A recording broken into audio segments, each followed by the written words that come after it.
नमस्कार, मी प्रिया सौरभ घरे तुमचं या मिनी ब्लॉगमध्ये स्वागत करते. तर मी आज चालले आहे माझ्यासाठी असणाऱ्या एका स्पेशल व्यक्तीला भेटायला. ही व्यक्ती माझी कॉलेज टाईमची सगळ्यात फेवरेट व्यक्ती आहे. 11th आणि 12th नंतर ती माझ्या लग्नात मला भेटली होती आणि त्यानंतर आज भेटते. तिला भेटण्यासाठी मी उत्सुक होतेच, पण थोडंसं नर्वसही फील करत होते. थोडासा वेट केला आणि थोड्याच वेळात ती आली.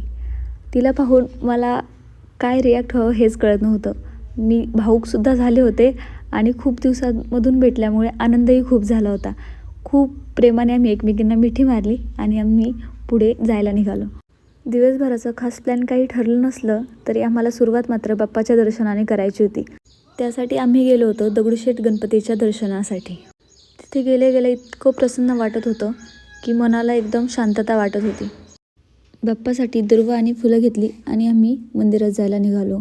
मंदिराच्या परिसरात थोडीशी गर्दीच होती, तरी दर्शन मात्र खूप छान झालं. मंदिराच्या आवारात आम्ही थोड्याशा क्लिप्स घेतल्या, पण मंदिरात मात्र मोबाईल अलाउड नव्हता. त्यामुळे मंदिरातले क्लिप्स काही आम्ही घेतले नाहीत. पण दर्शन खूप छान झालं. आम्ही खूप वेळ तिथे बसून होतो. अशा प्रकारे खूप छान सुरुवात आमची बाप्पाच्या दर्शनाने झाली होती. बाहेर येऊन आम्ही खूप सारे फोटोज काढले, व्हिडिओज काढले आणि पुन्हा एकदा बाप्पाचं दर्शन घेऊन बाप्पाचा प्रसाद घेण्यासाठी निघालो.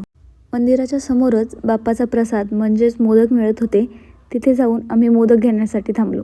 मोदक घेता आम्ही खूप सारे फोटोज वगैरे काढले आणि फायनली आमच्या हातात मोदक आला. मोदकाची टेस्ट इतकी छान होती की बोलायलाच नको. आम्ही दोघींनीही मोदकाचा आस्वाद घेतला आणि पुढचं प्लॅनिंग करू लागलो. पण मोदकाची चव इतकी छान होती की एका मोदकामध्येच आमच्या दोघींचंही पोट भरलं होतं. मला मोदक खूप आवडतात, त्यामुळे सर्व मोदक मीच खाऊन घेतला आणि त्यानंतर आम्ही नाश्ता करायला गेलो.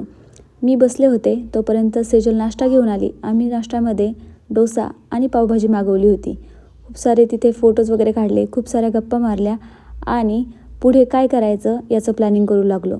तर अशा प्रकारे पुढच्या व्हिडिओमध्ये तुम्हाला पाहायला मिळेल आम्ही दिवसभरात काय काय केलं. थँक्यू. Follow for